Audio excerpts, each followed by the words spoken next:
جو ایک تاثر تھا، کیونکہ میں خود بھی اس میں پٹیشنر تھا، ایک ون آف میں بھی تھا، جن 4 لوگوں نے وڈرا کی ان میں بھی تھا. عبدالقیوم صدیقی ہیں، سینئر صحافی ہیں، عامر میر ہیں، عمران شفقت ہیں. ہم لوگوں نے اپنی پٹیشنز وڈرا کر لیں جب سپریم کورٹ کے اندر جس طرح سے پہلے ایک 2 رکنی بینچ نے ہماری پٹیشن ٹیک اپ کی، پھر 5 رکنی بینچ نے اس بینچ کے اگینسٹ آرڈر کر کے اس کا آرڈر ریکال کیا، اور پھر اسی 5 ججز نے جنہوں نے یہ کیا انہی میں سے 3 پھر ہماری پٹیشن سننے بیٹھ گئے. تو ہم لوگوں نے وڈرا کر لی. ہم نے کہا کہ ٹھیک ہے، ہم لوگ اپنا ماتحت عدالتوں میں ہی اپنا کیس دیکھیں گے. اور جس پر ہمارے بعض جو سینئر صحافی ہیں ان کے خدشات بھی تھے کہ یہ اسلام آباد ہائی کورٹ میں اس سب کو لے کر تو جو پروسیڈنگز چل رہی ہیں جن میں ایف آئی اے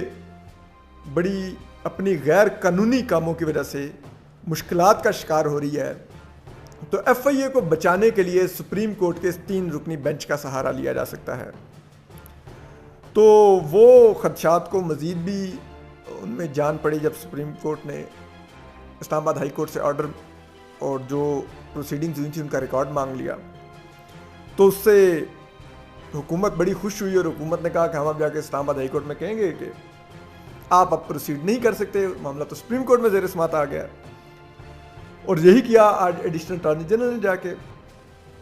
تو جس کو chief justice of Pakistan chief justice of Islamabad high court justice Athar Minallah نے ناکام بنایا، اور انہوں نے کہا کہ ہم سپریم کورٹ کا احترام کرتے ہیں لیکن سپریم کورٹ نے کوئی ڈائریکشن نہیں دی ہمیں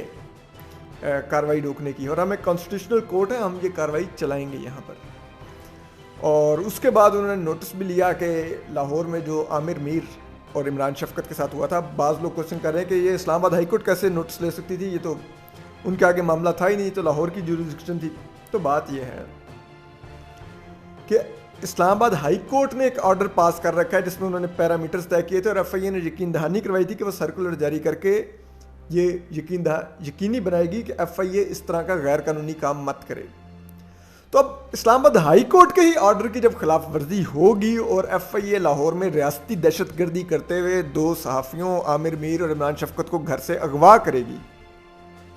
تو پھر نوٹس بھی اسلام آباد ہائی کورٹ ہی لے گا، کیونکہ اس کے ہی آرڈر کی خلاف ورزی ہوئی ہے. تو اس لیے جسٹس اطہر منلہ نے آج یہ معاملہ بھی ٹیک اپ کر لیا، اور اس کے اوپر اب 27 ستمبر کی تاریخ مقرر ہوئی ہے، اور اس میں ایف آئی اے کو اسلام آباد ہائی کورٹ نے حکم دیا ہے کہ وہ جو لاہور میں جن افسران نے سائبر کرائم ونگ کے یہ ریاستی دہشت گردی کی، اغوا کیا 2 صحافیوں کو، غنڈہ گردی کی، ان کے خلاف کارروائی کرے اور بتائے کیا کارروائی کی ہے. تو اب ہم دیکھتے ہیں کہ ایف آئی اے کیا اپنے ان اہلکاروں کے خلاف کارروائی کرتی ہے جنہوں نے یہ جرم کیا ہے. تو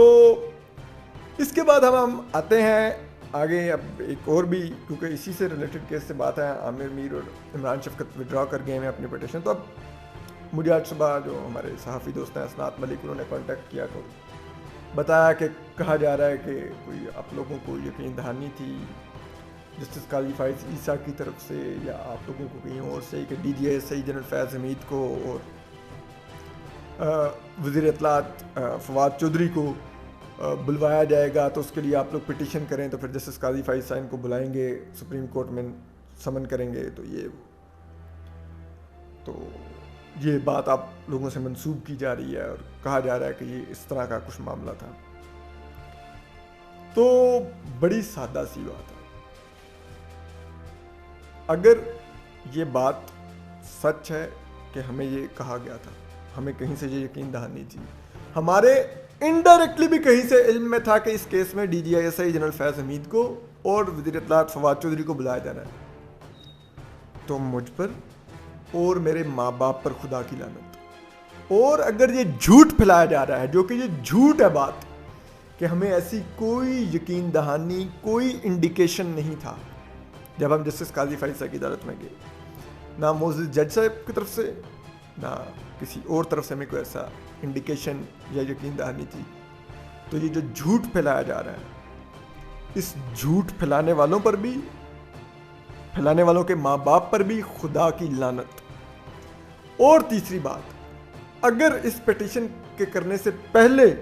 یا پیٹیشن کرنے کے بعد کسی بھی قسم کا میرا جسٹس قاضی فائز عیسیٰ سے کوئی رابطہ تھا تو بھی وہ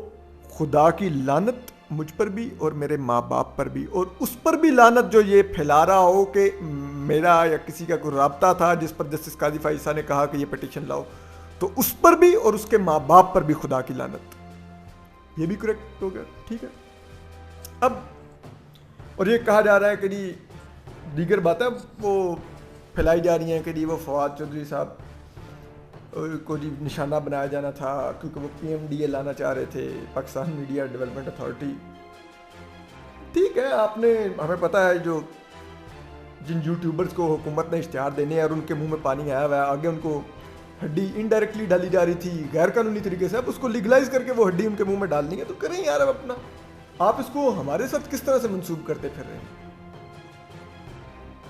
ہمارا کوئی یہ کبھی بھی ارادہ نہیں تھا کہ ہم کو فواد چودھری یا کسی جرنیل کے خلاف سازش کر رہے ہوں گے جی اور فلان یہ. اس کے خلاف ہم لیگل فورمز پہ ہماری پریس یونینز احتجاج کر رہی ہیں. 14 تاریخ کو پارلیمنٹ کے باہر دھرنا ہوگا مشترکہ اجلاس کے موقع پر. تمام صحافتی تنظیمیں اور تمام صحافی وہاں پر دھرنا دیں گے. ہاں جو ہمیں پتہ ہے جو پالتو ہیں وہ تو دھرنا نہیں دیں گے، ان کے منہ میں تو ہڈیاں ڈالی جا رہی ہیں. تو ہم تو ان فورمز کو ایڈریس کر رہے ہیں. تمام جو میڈیا آرگنائزیشنز ہیں، تمام چینلز،